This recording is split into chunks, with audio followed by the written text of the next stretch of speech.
신앙인이 가진 이 안락사에 대한 질문에 우리가 가지는 그러니까 이를테면 우리가 지금 이렇게 예배를 드리고 토의를 하는 목적은 우리가 가지는 그 최소한의 죄책감을 어떻게 하면 줄이거나 아니면 해소시킬 수 있는 것이냐는 거잖아요. 그러면 카나다에 있는 교회가 그런 참 어떻게 보면 정말 파격적인 결정을 하게 된 그 계기와 또 그 구성원들의 결정, 이것이 너무 궁금한 거예요. 그래서 그걸로 사실은 우리는 그 반면 교사를 삼아야 되는 게 아닌가 그런 질문이 있고, 어, 의외로 우리는 알게 모르게 사실 그 생명에 대해서 교인들이 정확하게 정의를 내리진 못했지만 심지어는 생명의 탄생에도 기여했고 이미 인간은 그 다음에 이제는 생명의 종결에도 관여하고 있다는 사실이 있다는 거죠. 근데 그거는 인정하지 않으려고 하는 거예요. 특히나 보수 교단들은 그 어떻게 보면 정립되지 않은 이론 가지고 무조건 반대하는, 반대를 위한 반대를 하는 그런 어떤 어떻게 보면 그 무식함을 보이는 거라고 저는 생각을 하거든요. 그러니까 저는 우선 그 과정을 한번 듣고 싶고, 우리에게는 과연 그 명령을 우리가 얘기하는 하나님의 주권을 침해하는 것이냐라고 하는 걸로만 얘기해야 되느냐는 거죠. 저는 물론 제 나름대로의 반론이 있긴 있어요. 그렇지만 그 먼저 그 교회가 정하게 된 그 결정을 하게 된 과정을 먼저 우리 좀 듣고 싶습니다. 예, 감사합니다.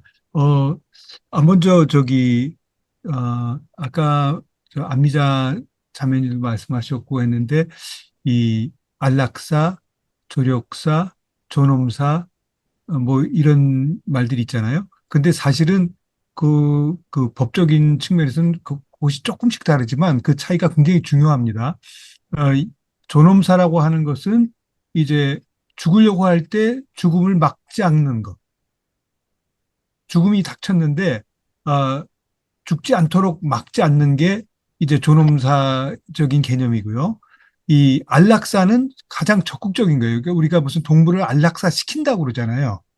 근데 이 조력사라고 하는 것은 그 존엄사와 안락사 중간 정도에 있다고 볼 수 있습니다. 그러니까 개인이 결정해서 그 의료진의 기술을 가진 의료진의 도움을 받아서 이 사망이 결정되는 뭐 이런 거죠. 그러니까 이게 굉장히 애매한 게 많은 분들이 자살이라고 하는 것에서 굉장히 큰 마음의 부담을 느껴요. 그러니까 아까 뭐 굶어서 돌아가시는 분도 있다고 그랬는데 내가 자살을 하지 않기 위해서는 이 조력사를 허락해 달라 이런 분들이 많이 있어요. 캐나다에. 그러니까 어 정신질환의 경우 지금까지는 정신질환은 아직 포함이 안 되는데 사실 정신질환을 이유로 해서 조력사를 한다 이것도 굉장히 간단한 문제는 아니죠. 그 정신질환이 많이 왔을 때는 결정을 할 수 없으니까 뭐 미리 결정을 해둬야 되는 거고 이런 문제잖아요. 그리고 정신질환으로 이 사람이 꼭 죽을까? 이게 불친가 사실 따지는 것도 쉽지 않고 그런데 정신질환을 가진 많은 분들이 조력사를 원하고 있습니다. 그래서 이것을 할 거냐 말 거냐를 계속 논의하다가 현재 보류, 한 차례 보류, 두 차례 보류해서 지금 또 2년 후에 다시 결정하기로 돼 있는 상태입니다. 예, 거기까지 아까 한 얘기고 이제 유독준 형제님이 질문하신 거, 그 교회 상황 뭐 제가 다니는 교회거나 그런 거 아니고 저도 읽은 거기 때문에 자세한 건 아닌데 그런 요청이 일단 아셔야 될 것이 이제 그 시드니에 계시다면은 그 유나이팅 처치, 캐나다에 호주에는 유나이팅 처치가 있잖아요. 그런데 캐나다에는 유나이티드 처치가 있습니다. 그러니까 어 하나는 ING고 우리는 이제 과거형처럼 이제 유나이티드 연합교회 유나이티드 처치인데 가장 진보적인 교회입니다. 가장 진보적인 교회라서 가능했던 일인데 진보적인 교회였지만 내부적으로 그 성도들의 있어서는 굉장히 반대가 심했다고 그래요. 이 약간 좀 근본주의적인 신앙을 가진 사람들이 반대가 심했는데 어, 이제 리더십에서 거듭 몇 차례 이제 회의를 거친 끝에 이것이 그 안에서도 좀 불일치가 있었겠죠. 그런데 지금 뭐 헌법재판 하듯이 거기서 만장일치를 이루는 거예요. 어떻게 보면 노력을 해서. 그 사실 이런 결정을 하는데 우리 뭐 저 리더십 뭐 거긴 당회는 아니겠습니다만 리더십 최종 그 이그제큐티브 미팅에서 5대 4였어. 이럴 수는 없잖아요. 이제 뭐 퀘이크에서도 그런다고 하는데 이제 진짜 서로의 이해를 높이고 공부도 해가면서 이제 만장일치로 리더십이 결정을 했기 때문에 이런 일이 이루어진 것이고요. 제가 오늘 말씀을 통해서도 나누어 드리려고 했지만 이런 일이 있었으니까 만약에 재판에 무슨 하나의 판례가 생긴 것처럼 이제는 다 오케이. 물론 이런 거는 아닙니다. 그러니까 특히 이 개별적인 상황 속에서 개별적인 그 사정의 이해를 통해서 그 교회가 그런 결정을 내린 거죠. 그러니까 이것이 뭐 하나의 뭐 원칙으로 자리 잡는다던가 뭐 규칙이 된다던가 한다고 보기는 힘들 것 같습니다. 그리고 아까 안미자 자매님 그 성경에 어디에 그런 게 있느냐? 또 저 오 목사님 뭐 성경에 뭐 괜찮다는 것도 없다. 뭐 우리가 이런 논의들 할 때 많죠? 성경 어디 나오냐? 성경에 뭐 된다고 어디 그러냐? 뭐 이런 얘기가 있는데 어 사실 이걸 뭐라 그러죠? 어 텍스트 프루핑이라고 하나요? 우리가 성경을 어떤 가전제품의 매뉴얼처럼 그때그때 찾아서 답이 있는가 보는 거. 그런 태도는 많은 한계를 낳는 것 같아요. 일단 그 문화적인 배경이나 시대적인 배경이 그 우리가 그 성경이 가르치는 그 진리를 우리가 놓치지 않으려고 노력하지만 세부적인 사항에 대한 뭐 행동 지침을 성경에서 찾기는 좀 쉽지 않다. 그런 말씀 드리고 싶고요. 그런 면에서 잘 아시는 그 캐톨릭 신학자 한스 퀸 그 이제 그 박사님이 그분도 이제 그 저기 이 안락사를 하고 싶어 했어요. 너무 고통이 컸기 때문에. 그래서 스위스에 가서 어 이제 안락사를 하려고 했는데 거의 하겠다고 그랬는데 이제 자연사로 돌아가셨습니다. 그런데 그분이 그런 주장을 그러면서 굉장히 이, 이 안락사에 대한 그 논의에 불을 붙이고 그에 대해서 어, 저기 이런 그 부담감 같은 거, 거부감 같은 거에 대한 비판을 아주 강력하게 하셨는데 그분이 그 말씀 하실 때 꼭 드는 예가 그 책에도 나옵니다마는 성경에 저 사울 왕의 예를 봐라. 또 삼손의 예를 봐라. 그 자살적인 행위지만 성경에는 그것을 문제로 삼지 않는다. 그 얘기를 꼭 들고 있어요. 그래서 사실 뭐 그거를 조력서에 갖다가 이렇게 붙이기는 좀 무리가 있습니다만은 한스 퀸 같은 석학도 그런 말씀하셨다. 그런 말 그렇게 전해드립니다.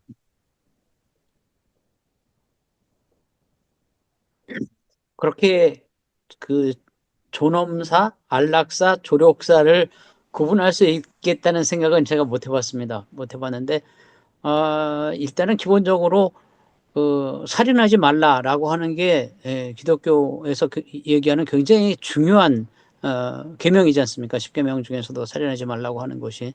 그런데 그 자살이라고 하는 것이 자기 자신을 죽이는 거기 때문에 그런 면에서 아마 근본주의에서 그것을 양보할 수 없는 굉장히 중요한 계명으로 삼지 않을까 그런 생각을 하게 됩니다. 그런 생각을 하게 되는데요.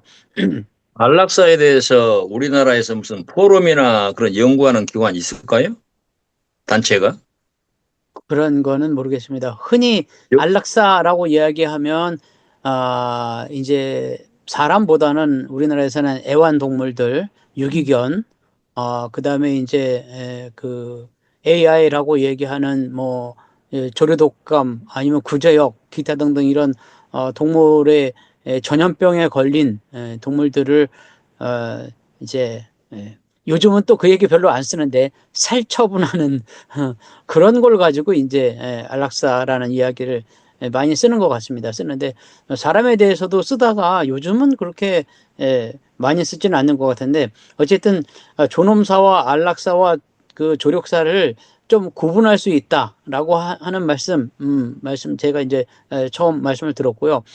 정말 중요한 것은 뭐냐면 이 조력사나 안락사나 이런 것이 나오게 된 이유가 기본적으로는 어떤 사람에 대한 존중, 극도의 고통에 놓여 있는 그 사람들이 품위 있게 하늘나라에 갈 수 있는 방법, 그것을 제시해 주기 위해서 했는데 오히려 이것이 자살 권하는 사회, 이런 식으로 악용될 수 있다라고 하는 부분, 그거 굉장히 위험한 그런 것 같습니다. 그러니까 아까 말씀하신 대로 그 장애인에게 그렇게 사느니 죽는 게 낫지, 이런 거죠.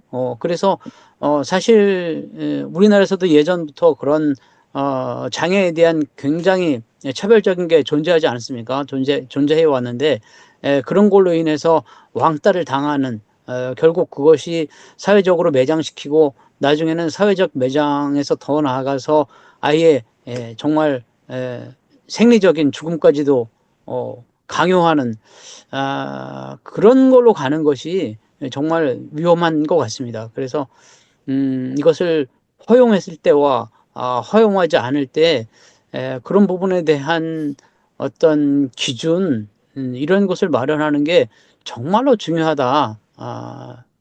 그런 생각을 해보게 됩니다. 오늘 저는, 유럽 형제님, 강정희 자매님 말씀해 주세요. 네. 저는 그 존엄사 할 때 그 여러 명, 10명을 모시고 가서 그렇게 했다고 하시는 거 보고, 그걸 꼭 존엄사가 아니더라도 1년에 한 번씩 내 생일날 하면 좋겠다. 왜냐하면 언제 죽을지 모르잖아요. 우리는 언제든지. 그러니까 1년에 한 번씩 모아놓고, 여러분들 때문에 뭐 이렇게 행복하고 어쩌고저쩌고 하다가 그 해에 돌아가시면 끝이고, 또 그 다음에 또 모여서, 또 모이면 또, 그렇게 즐겁게 사는 거고, 그렇게 하는 게, 참 좋은 삶을 마감하는 것 중에 하나다. 존엄사라는 거를 생각할 때, 그렇게, 얘기할 사람이 음, 많은가 예. 보다. 안 해야 우리가 되겠네.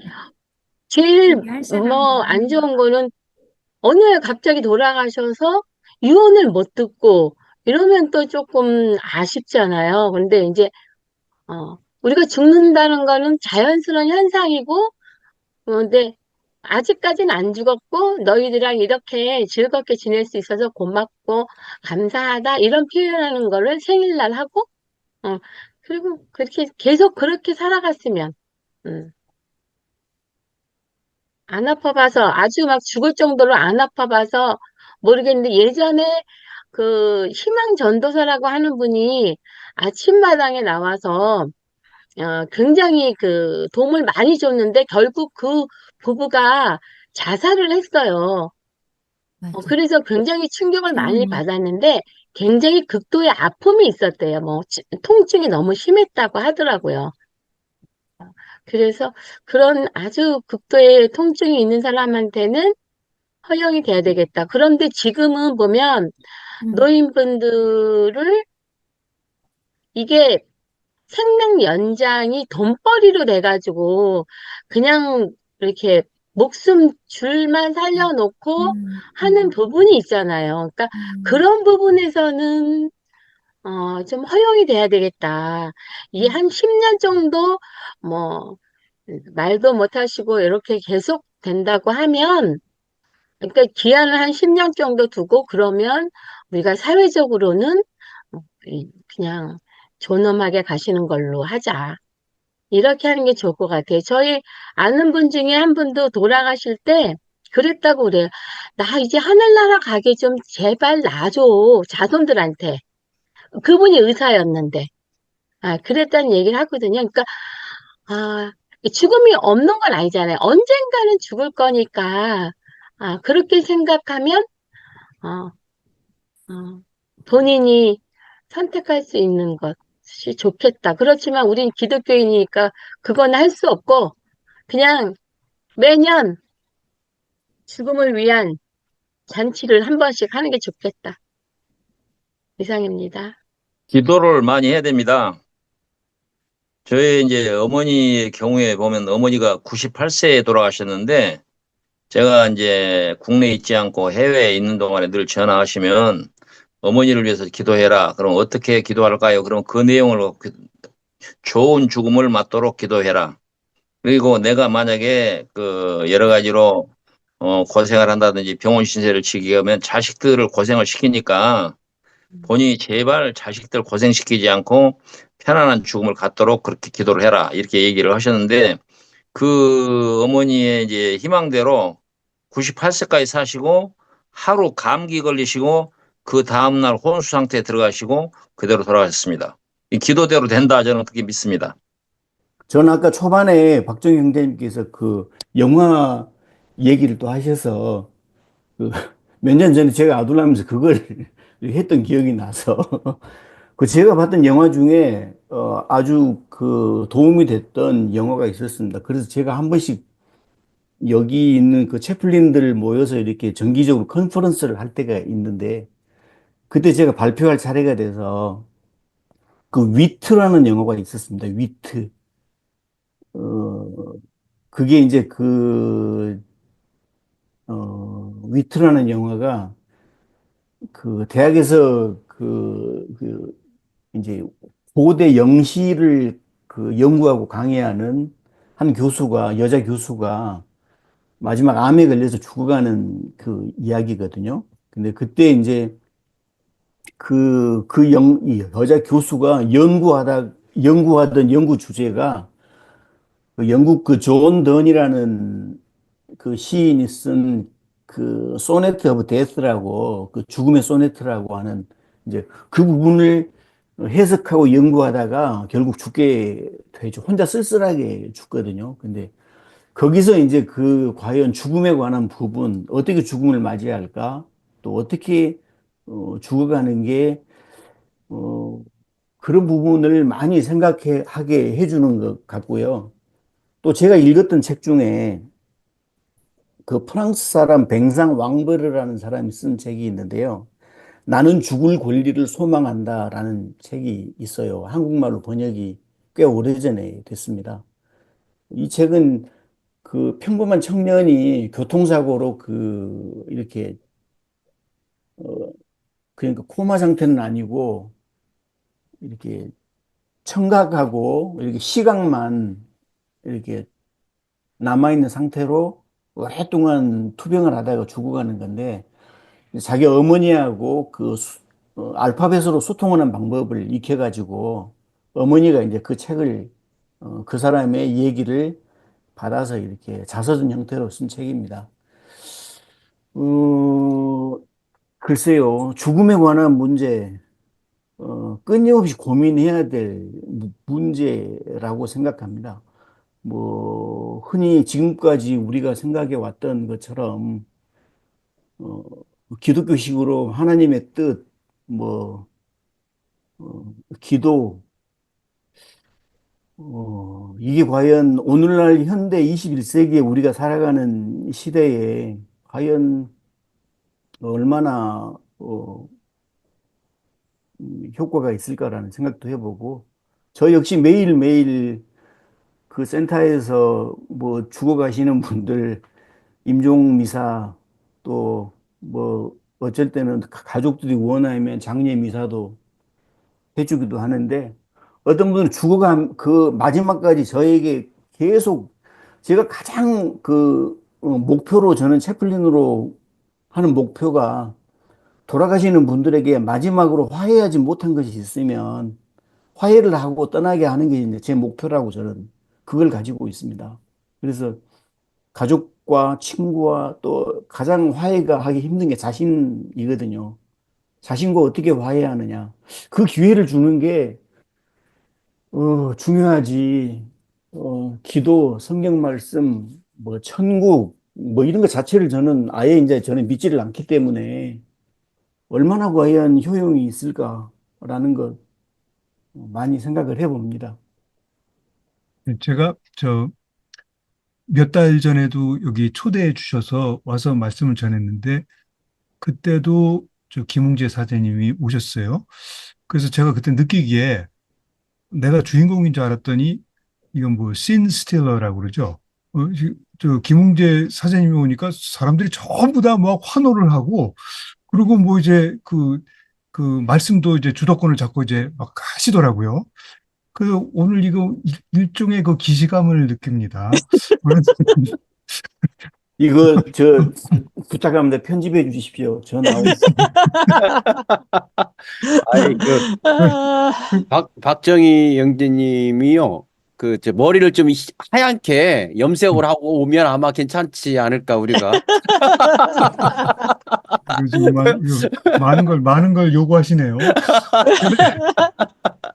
그리고 제- 근데 이게 뭐 어, 저도 불만은 없는 게 이게 실력이라고 하는 거는 어쩔 수 없거든요. 제가 무슨 머리를 어떻게 염색한다고 그게 되겠습니까?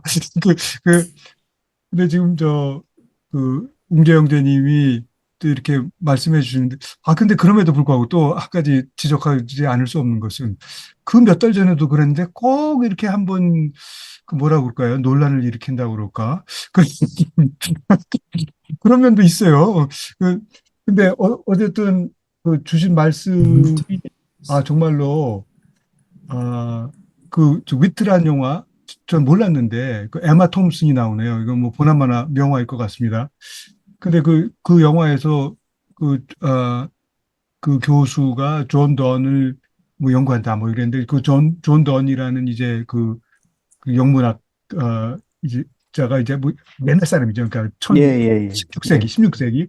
예. 근데 그 우리가 아는 사람이에요. 우리가 예, 맞아요. 예. 영문학 많이 알려진 분이에요. 예. 예. 왜 아냐면은 누구를 위하여 종을 종을 울리나 울리나. 맞아요. 그 예, 예. 말을 그 하신 말을 분이에요. 썼던 사람이에요. 예, 자기 시에서. 예. 그래서 예. 저도 그분을 인용한 적이 있는데 사실 이 조력사라고 하는 것이 저는 그렇게 생각해요. 뭐 조력사가 됐든 안락사가 됐든 뭐 존엄사가 되었든 간에 내가 나의 존엄사에 대한 생각, 남의 존엄사에 대한 나의 생각, 교회는 어때야 된다 하는 것에 대한 나의 생각이 다 다릅니다. 맞아요. 다 달라요. 그래서 그것이 어떻게 그 차이점에 대해서 어떻게 생각할 것이냐도 고민해야 되는데 나에 대한 생각은 각자 알아서 하시고 남에 대한 생각은 제가 느끼는 남이 어떤 사람이 내 이웃이 조력사를 원한다고 했을 때 내가 할 수 없는 것은 기독교 교리에 의하면 그건 안 돼. 그 말은 못 해요. 그 사람의 고통을 내가 알지도 못하면서 그 사람의 고통을 알지도 못하면서 그래도 참아. 우린 크리스찬이잖아. 이거는 폭력이라고 생각해요. 이거는 할 수 없습니다. 그런데 괜찮아, 괜찮아. 이것도 쉽게 할 수 없어요. 이 죽음이라고 하는 것은 그렇게 간단한 문제는 아니잖아요. 그 존 던이라고 하는 사람도 이런 말을 했어요. 어느 한 사람의 죽음도 나를 작게 만든다. 내가 인류에 속해 있기 때문이다. 그러니 누구를 위하여 종이 울리는지 알고자 하지 말라. 그 종은 당신을 위해서 울린다.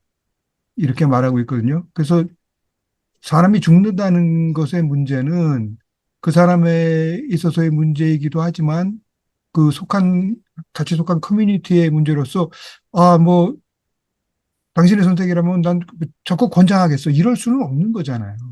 그럴 수는 없는 거잖아요. 그 진짜 우리가 고민해야 될 문제이고, 어, 진짜 또 교회의 입장에서는 또 한 가지 생각해야 될 것은 그럼 우리가 인간의 존엄성을 위해서 이런 사회가 인정하는 조력사에 대해서는 뭐 어떻게 할 방법이 없는 거죠. 사회가 인정되고 추진해 나가는 것에 대해서는 뭐 교리적으로 반대하더라도 그 형제들과 마지막 순간까지 함께한다. 이것이 대부분의 교회들의 입장입니다.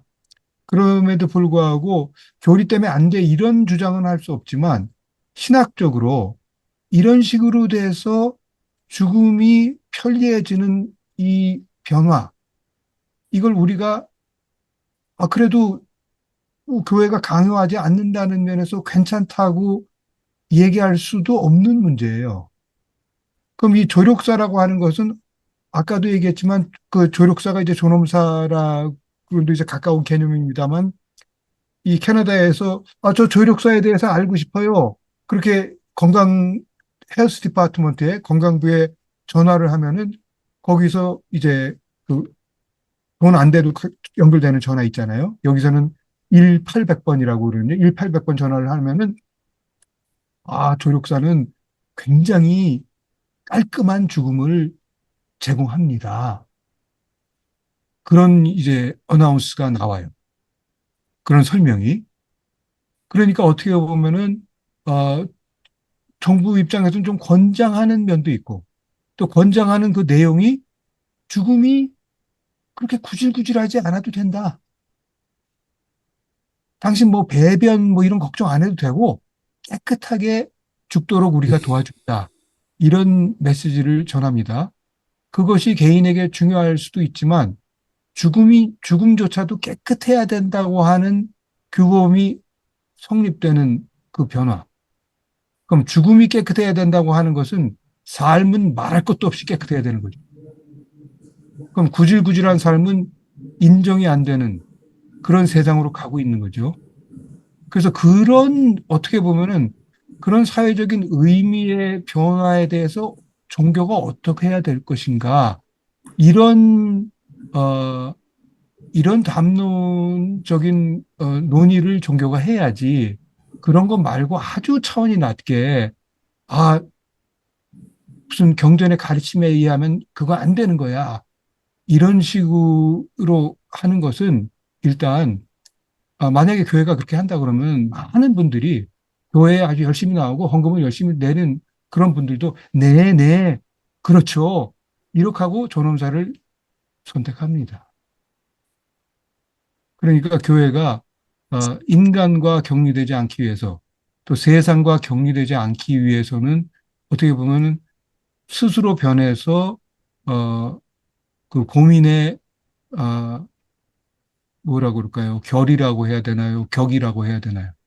그런 것도 달리할 그런 새로운 세상을 우리가 피할 수 없게 돼 있다. 그런 말씀 드리겠습니다.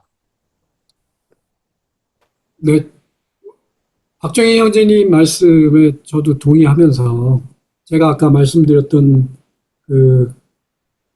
우리 신앙인들이 가장 쉬운 문제가 바로 그런 거잖아요. 그런 질문에 대한, 아니면 내가 답을 갖고 있지 못한 것에 대한 뭐랄까 그 두려움이나 죄책감이 있다는 거죠.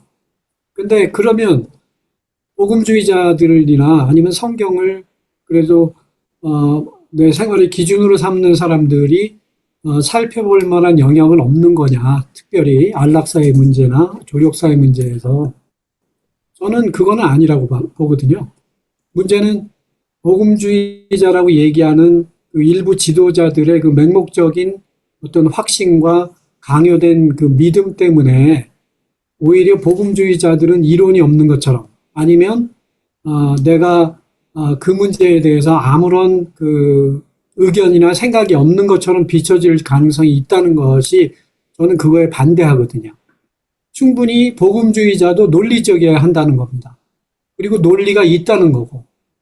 그러니까 제가 드리고 싶은 말씀은 뭐냐면, 우리가 가장 먼저 생각하는 것은 하나님의 주권을 우리가 침범하는 것이 아니냐라고 하는 것에 대해서 죄책감을 갖고 있는 거죠. 그것이 죄일 것이다라고 생각을 한다는 거죠. 그건 아니라는 거죠. 이미 오래전부터 인간들은 생명의 탄생에서부터 인간의 어떻게 보면 기술을 거기에다가 포함시켰어요. 인공수정은 그런 면에 있어서는 그 도구라고 생각할 수 있거든요. 그래서 내가 하나님이 정하신 생명이 만약에 그 사람들에게 이루어지지 않음에도 불구하고 인공수정이라는 방법을 통해서 생명을 하나님께로부터 받아오려고 했던 노력이 있었다는 거죠. 그러면 이것이 죽음에도 연장이 될 수 있느냐라고 하는 것을 생각할 수 있겠죠. 그러면 성경이 얘기하는 죄의 싹은 무엇이요? 당연히 사망입니다. 그러면 그 사망이 이르는 것들을 방해하는 것들은 다 죄가 되겠죠. 그러면 우리는 또 이런 질문을 할 수 있어야 된다고 생각합니다. 여호수아가 가나안 정복을 할 때 하나님께서 명령은 분명히 가나안 족속을 다 멸하라고 그랬어요. 근데 이스라엘 백성들은 어떤 실수를 범하냐면 아간이라는 사람도 재물 때문에 그러한 실수를 범했고 또 그 일부 족속들은 그 가나안 족속들을 냅뒀어요. 살려줬어요. 그래서 그 사람들로 하여금 생명을 가질 수 있도록 만들었어요. 하나님의 명령을 거역한 거죠. 그러면 우리가 생각하는 안락사나 조력사를 생각해 볼 때 그러한 문제에 대해서 우리들은 그러면 하나님께 어떠한 자세를 가질 수 있겠냐는 것을 생각해 봐야 한다는 겁니다. 이것이 하나님의 주권을 꼭 침범했다고 얘기할 것이 아니라는 거죠. 우리가 흔히 얘기하는 십계명에서의 6계명을 우리가 거역했다고 얘기를 하죠. 살인하지 말라라고 하는 계명을 거역했다고 하는 것 때문에 자살하면 안 된다고 얘기를 많이 하잖아요. 근데 그러한 문제로 얘기해야 될 것은 아니라는 거죠. 심지어는 한국에는 그 정필도 목사님이라는 분이 생명 연장을 거부했다는 걸로 알고 있거든요. 그래서 그분이 돌아가셨다는 걸 알고 있는데 물론 안락사보다는 약간 더 소극적인 방법이지만 그것도 본인 스스로 정한 생명의 어떻게 보면 연장의 거부권이잖아요. 그럼 그것도 죄라고 얘기할 수 있어야 되는데 정필도 목사의 선택은 괜찮은 것이라고 만약에 여겨진다면 안락사를 선택하는 거와 어떠한 차이가 있냐는 거죠. 그러니까 제 생각에는 하나님의 명령에 불복종했다는 면에서 설령 그것이 죄라고 인정될지는 모르지만 그것이 하나님의 주권을 적극적으로 거부한 모습은 되지 말아야 되지 않는가. 그래야만 제 생각에는 우리들이 선택하는 문제들이나 아니면 복음주의자나 아니면 성경을 생활의 근본으로 삼는 분들이 가져야 될 자세가 아닌가 하는 생각이 듭니다. 내가 설령 이것이 그래서 저는 아까 그 과정이 궁금했던 거거든요. 과연 교회가 어떻게 결정을 했길래 교회에서 그 안락사를 아니면 조력사를 할 수 있는 환경이 되었을까?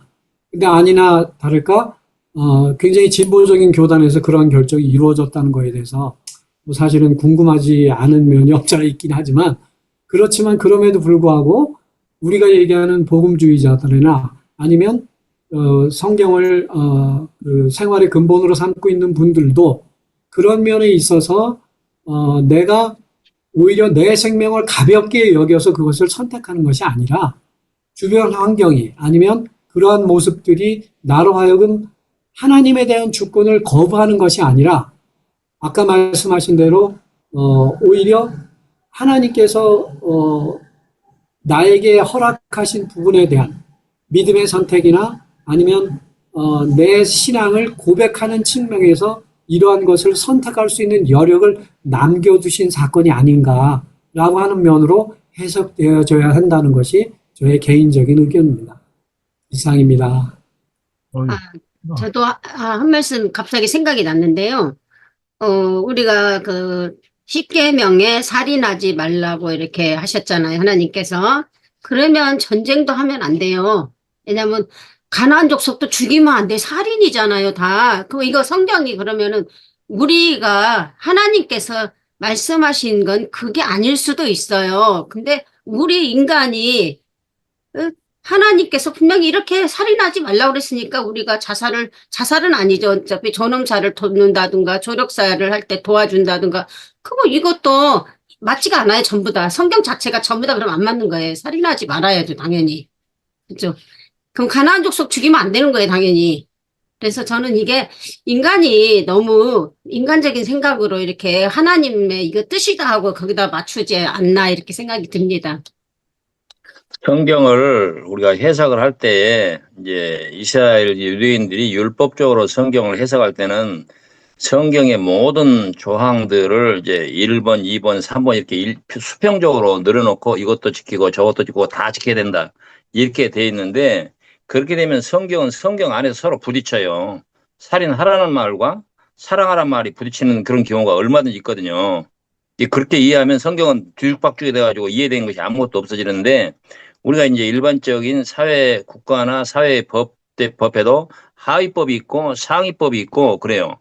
하위법도 다 중요해요. 왜냐면은 예를 들어 개인과 개인 간의 약속이 얼마나 중요합니까? 그러나 만약 그 사회에 전쟁이 일어났어. 근데 전쟁이 일어났는데 약속을 못 지켰어. 야 이놈아 철석같이 약속 해놓고 왜 못 지켜 이렇게 말할 수 없다고 말이에요. 이게 상위법이라고 하는 것과 하위법이 다르기 때문에 그런 차원에서 이렇게 구분해서 보면 모든 것이 다 이해가 되는데 이제 예를 들어서 살인 같은 경우도 개인적인 살인과 어떤 그 국가 간의 어떤 전쟁에서 오는 그 살인 이것도 그 저 개념이 다르거든요.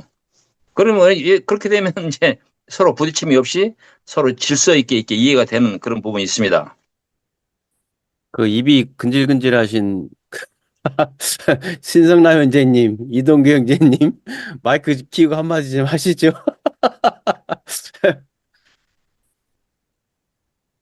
신성란 선생님 먼저 하시죠. 감사합니다. 기회를 주셔서. 저는 이동규 형제가 먼저 하기를 계속 기다리고 있었거든요. 먼저 박정희 형제님 오늘 좋은 담화 들려주셔서 듣는 내내 마음이 따뜻해졌습니다. 또 다른 분들 한 분 한 분 말씀이 전부 공감이 가서 제가 듣는데 몰두하다 보니까 제가 아까 한번 발언하려고 눌렀다가 그 다음에 놓쳤어요. 듣는데 몰두하다가 오늘 여러 내용들 특히 뭐 이 조력사나 안락성 이런 부분도 이제 다 공감이 가고요.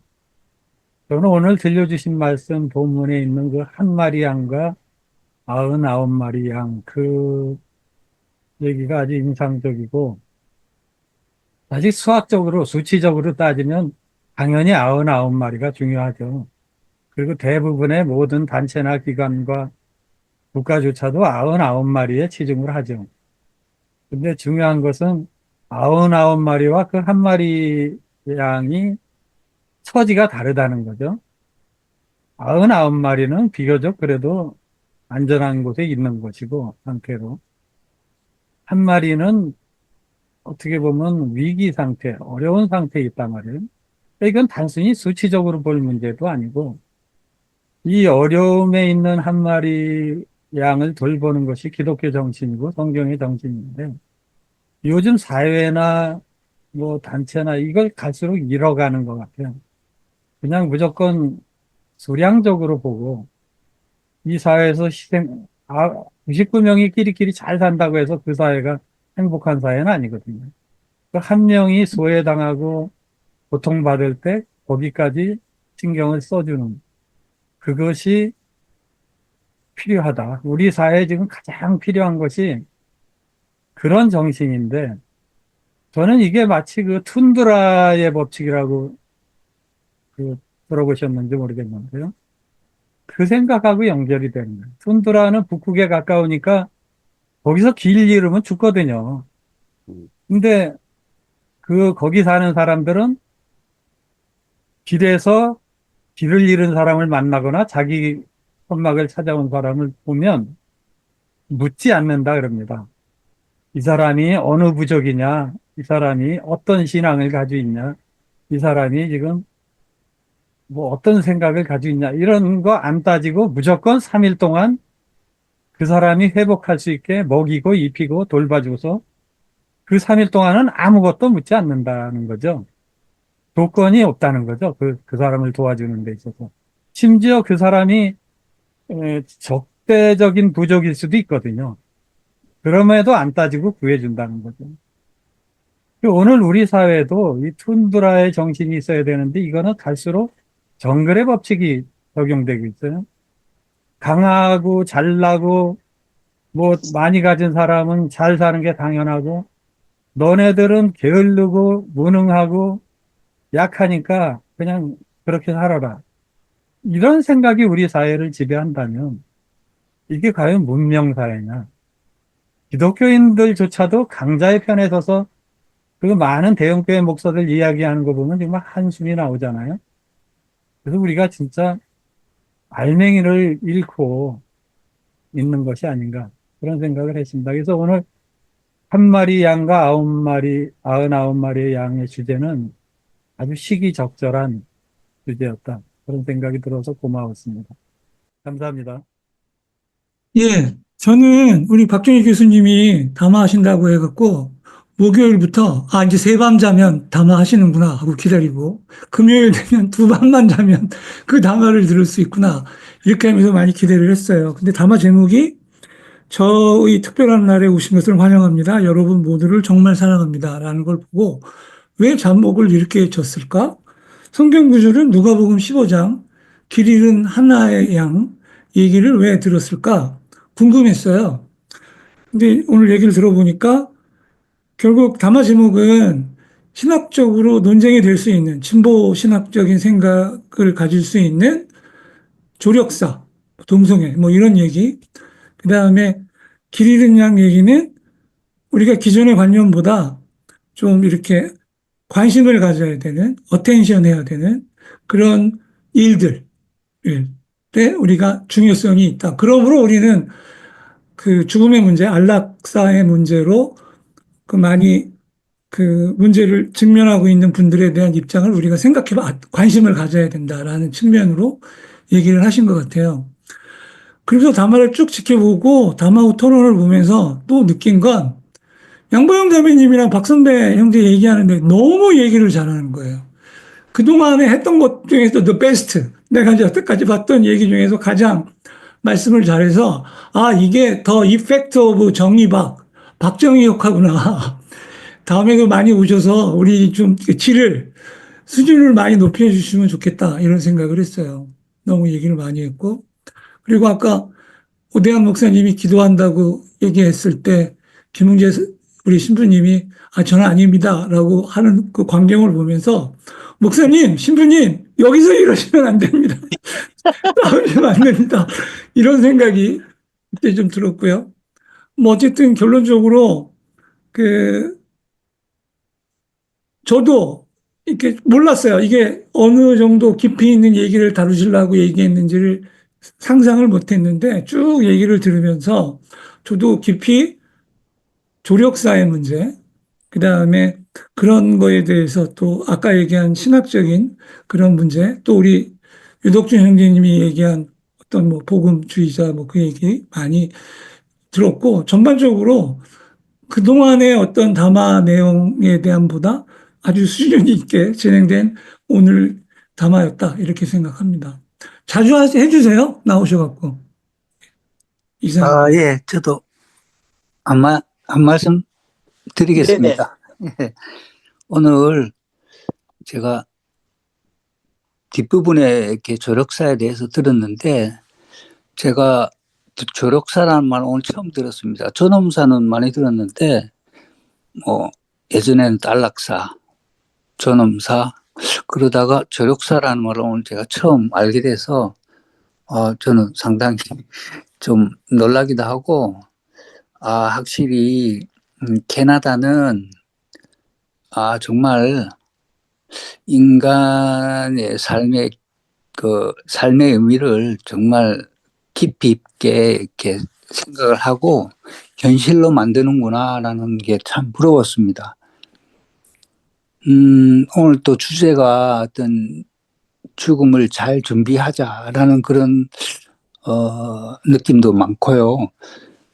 저도 사실 이제 죽음에 대해서 아주 어떤 닥쳐올 일이기 때문에 항상 가끔 죽음의 주제가 나오면 좀 신중하게 이렇게 접근을 하는 편입니다. 다만 저는 우리 인생이 불합리하고 불공평하다는 부분은 아마 인류가 존재하는 이상은 또한 모순과 더불어 바뀌지, 그게 한쪽으로 완전히 뭐 없어지거나 그런 뭐 선과 악처럼 그런 부분이라고 저는 생각합니다. 마찬가지로 지금 뭐 탄핵 반대 이런 사람들의 생각이 변할 수도 있고 안 변할 수도 있겠지만 그게 한쪽으로 통일되기는 힘들다라고 저는 생각합니다. 그리고 그런 부분들을 수용하지 않으면, 양쪽 다 같은 부분을 수용하지 않으면 앞으로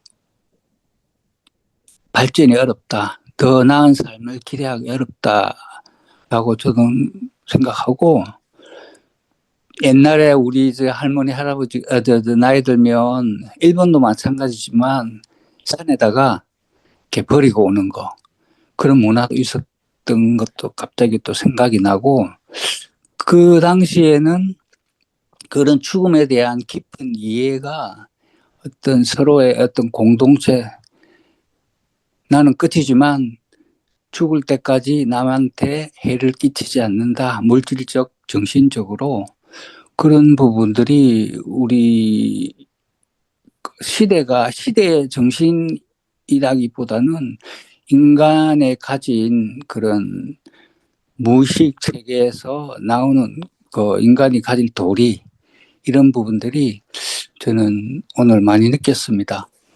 오늘 어떤 좋은 주제와 아주 좋은 말씀 감사드립니다. 예, 고맙습니다. 네, 오늘 문영훈 형제님, 박정섭 자매님, 권혁태 형제님 오늘 말씀이 없으셔서 기회를 드리겠습니다. 예, 제가 하겠습니다. 시간이 다 돼서 그냥 지나가나요? 예, 예. 오늘 오랜만에 나오셔가지고 이렇게 담화해 주셔서 너무 감사하고요. 너무 잘 들었습니다. 나는 들으면서 캐나다 사람들은, 아니면 캐나다 사람 아니더라도 뭐 다른 데도 이렇게 이제 조력사가 인정되는 나라가 있다고 그러는데, 그런 데는 어떻게 이렇게 우리나라 사람하고 다르게 생각들이 이렇게 유연할까? 그거는 한국에서만 사는 저로서는 굉장히 좀 이해하기 힘든 거고요. 만약에 한국에 조력사를 도입하자 이렇게 한다면은 지금 차별금지법을 기독교가 앞장서서 반대하는 거 이상으로 기독교가 앞장서서 반대할 것 같다는 생각이 들고 굉장히 난리가 날 것 같아서 어느 정치인도 참 쉽게 끝나기 어렵겠다, 이런 생각이 들었습니다. 그리고 참 인간이 이렇게 많이 이렇게 생각하고 어떤 이웃에 공감하면서 무엇을 의미를 찾고 생각하고 이러기를 귀찮아하는 동물 아닌가? 좀 이런 생각이 듭니다. 그래서 여기 누가복음 오늘 읽은 그 언저리에도 여러 가지 유대인들이 율법을 기준으로 해가지고 예수님한테 꼬투리 잡으려고 하는 많은 장면들이 나오잖아요. 율법을 기준으로 죄인과 함께 밥을 먹었다느니, 왜 안식일에 병을 고쳤다느니, 막 이런 것들은 이제 안식일에 뭐를 하지 말라, 죄인한테 가까이 하지 말라, 이런 거를 문자 그대로 그렇게 적용을 했고요. 그거를 보면서 지금 현재 우리 교회의 모습하고 별반 다르지 않다는 생각이 듭니다. 우리 교회도 지금은 많이 달라졌지만 주일 성수해야 된다, 11조 내야 된다, 그리고 술과 담배 이런 거를 기준으로 이 사람이 신앙이 좋으냐, 믿음 있는 사람이냐 없는 사람이냐를 그런 걸로 기준으로 하다 보니까 그런 것만 잘하면 삶이야 어떻든 간에 믿음 좋은 사람으로 이렇게 간주돼서 모두들 그런 어떤 규칙에만 문자적으로 적용하려고 하는 그런 교회로 지금 돼가지고, 그래서 이렇게 교회가 지금 이렇게 일반 사람들한테 신임을 못 받는 이런 게 되지 않았나 이렇게 생각을 해봅니다. 그래서 정말 이웃에 대해서 어떻게 내가 생각하고 살아야 되는지, 얼마나 공감하고 살아야 되는지, 그런 것들을 먼저 이렇게 깊게 생각하는 그런 것들을 우리 그 크리스찬들이 먼저 해야겠다, 라는 생각이 아주 절실합니다. 어떤 문자적인 적용이 아니라. 문자적으로 하는 거는 진짜 너무 쉽죠. 그러니까 문자적으로 이렇게 적용해서 살게 되면은 그 생각하고 또 자기가 삶에서 하는 것들을 대신하게 되더라고요. 아, 그걸로 하면 나는 됐어. 이런 규칙을 지키면은 나는 됐어. 이만하면 나는 좋은 크리스찬이야. 좋은 믿음 있는 자. 이런 게 되더라고요. 그래서 좀 더, 그런 그 속에 있는 깊은 의미야 또 이웃을 먼저 생각하고 인간을 먼저 생각하는 이런 깊은 고뇌를 좀 하는 그런 사람이어야겠다. 크리스찬이라기보다 먼저 사람이어야겠다. 그런 생각을 좀 해봅니다. 이상입니다.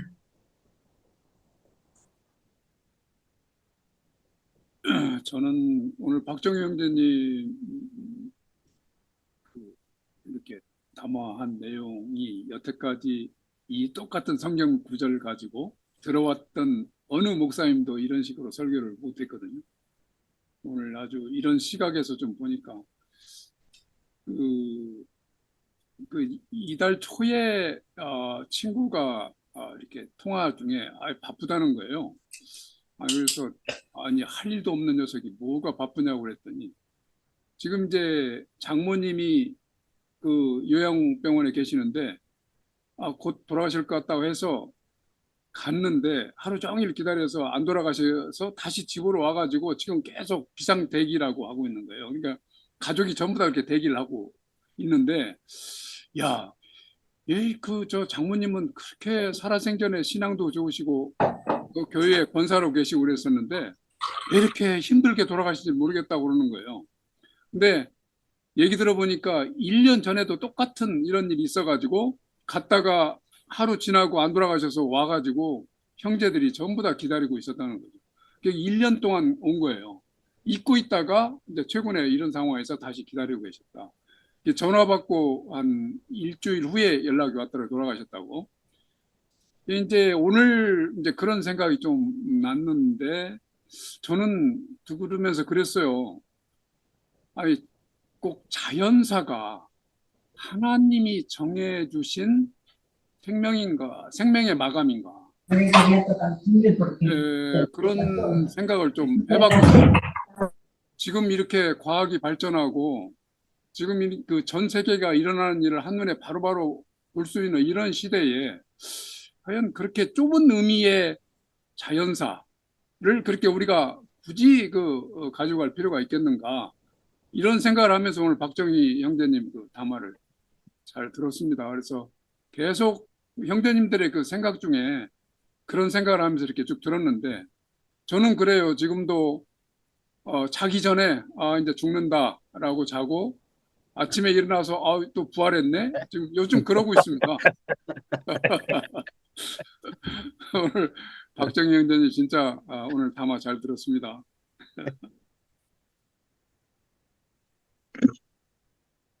네, 지금 12시가 조금 넘었습니다. 12시가 조금 넘었는데 제가 아까 좀 말씀을 드리려다 못 드린 게 뭐가 있냐면 제가 그 꽃이라고 하는 김춘수 시인의 시를 굉장히 좋아합니다. 굉장히 좋아하는데 그 김춘수 시인 돌아가신 말씀을 제가 한번 들은 적이 있어요. 그 사모님이 먼저 돌아가셨답니다. 사모님이 먼저 돌아가셨는데 이분이 이 사모님 돌아가신 이후에 곡기를 끊은 거예요. 곡기. 아무것도 먹지 않은 겁니다. 그래서 같이 돌아가셨어요. 그렇게 말씀을 들었거든요. 그게 진짜인지는 모르겠는데 어쨌든 전 그렇게 들었습니다.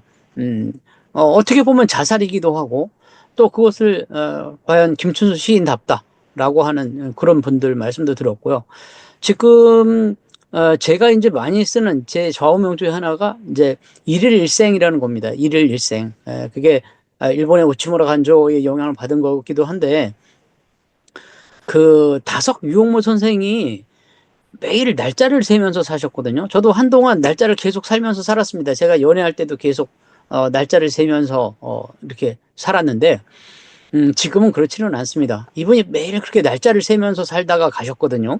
그래서 칠성판 그 널이죠, 널. 사람 죽으면 그 밑에 까는 널이죠.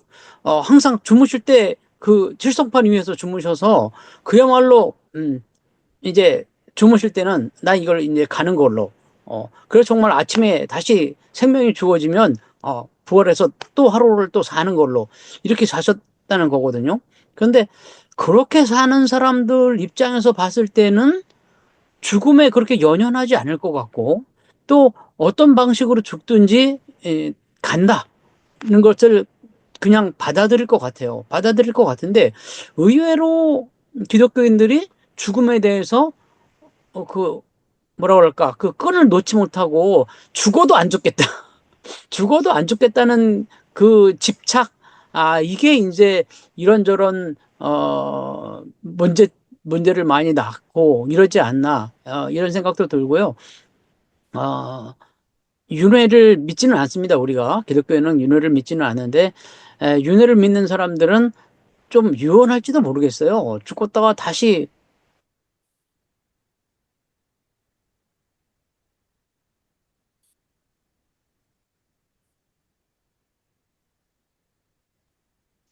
중요한 말씀 하시려고 그러는데 멈춰졌네요. 하지 않나. 아멘. 됐어요. 네. 배 선생님 중요한 말씀 하시는 찰나에 끊겨가지고 못 들었어요. 마지막에 뭐라고 말씀하셨어요? 네네. 인터넷 연결이 좀 불안하다고. 네네네네. 죄송합니다. 근데 어쨌든 제가 생각하는 두 가지의 죽음. 그러니까 곡기를 끊어서 아내의 죽음을 따라갔던 김춘수 시인의 이야기와 또 하나는 매일매일 죽는다는 생각으로 잘 때마다 그 칠석판 위에서 잠을 청했던 다석 유영모 선생의 삶, 두 가지 삶을 생각을 해봤습니다. 그래서 죽음에 대해서 어떻게 우리가 받아들이냐에 따라서 정말 죽지 못해서 매일매일 매달리는 그런 삶이 살 수도 있고 초연하게 갈 수도 있고 그런 그것이 주체적인 삶이 아닌가. 그렇게 보면 그걸 자살이라고 말할 수 있겠는가? 김춘수 시인 같은 경우를 그건 좀 어려울 것 같아서 결론은 아름답게 가야 되겠다는 생각입니다. 아름답게 물론 살아야 아름답게 가겠죠. 이 정도 마무리를 할까요? 어떻게 말씀 못하시면 더 혹시 하실 말씀 있으시면 아니면 이걸로 마감을 하고요. 권혁태 형제님 마이크가 꺼졌습니다. 지금 꺼진 상태입니다.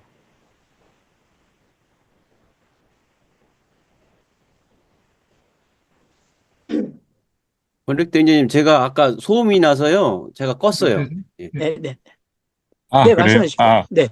예, 예. 저는 이 누가복음 말씀을 읽으면서 오늘 거기 보면은 들에 두고 그러한 말이 있잖아요. 들에 두고. 그러니까 99마리를 들에 두고 이제 잃은 양을 찾아 나선다. 오늘 주제가 그거거든요. 잃은 양을 찾는 그 이야기를 하잖아요. 근데 제가 보기에는 조금 여기에 오해가 있다고 하거나 이 오해가 있거나 아니면은 조금 여기를 좀 이렇게 생각을 조금 이렇게 덜 하지 않나 그런 생각이 드는데 뭐냐면 들에 둔다는 거하고 버려둔다는 말은 좀 다르잖아요. 들에 둔다는 말은 서로 그 양으로 말하면은 집에 둔다 그 말이지 들이 버려둔다 그 말은 아니거든요. 근데 한국식으로 그냥 생각을 하면 들에 두는 것이 버려두는 거로 생각을 하니까 99마리를 버리고 한 마리를 찾아 나서는 이런 쪽으로 생각을 하는 것 같은데 그런 거는 아닌 것 같아요. 99마리는 안전한 데에 다시 말해 이제는 예수님의 양이 되었다. 그죠? 예수님 양이 되었으니까 그걸 두고 예수님의 양이 안 된 다른 한 마리는 찾아도 찾는다, 찾을 때까지 찾는다. 이제 그런 의미 아닙니까? 찾는다는데 이제 그걸 하니까. 예를 들어 우리 안락사 문제라든가 이렇게 도와서 하는 이런 문제도 사람을 돕고 사람을 찾고 사람을 돕는다는 점을 생각하면은 너무 좋은 것이고 이해가 가는데 이제 그런 모든 것이 이제 논쟁거리가 되는데 그걸 보는 관점이 여기에서 좀 그 차이가 갈림길인 것 같아요. 그래서 99마리는 안전하게 그러면 집에 두고 좋은 자리에 보관해 두고 아니면은 그 레딜이라 그러잖아요. 영어로는요. 그 소가 양이 동물이 이래 있는 예수님이 말씀할 때 그랬잖아요. 그 양을 이렇게 불러가지고는 두고 이렇게 불러내어 가지고 훈련도 시키고 데리고도 다니고 이렇게 한다 그 말이죠. 그러니까 들고 나며 꼴을 먹는다 이렇게 돼 있잖아요. 근데 그냥 생각하면 이거 어떻게 됐어 들어왔다 나왔다가 헷갈리는데 그 말이죠. 양이 우리 안에 있는 거를 그 우리 아니지 들이 우리 아니지 우리 밖이 아니다.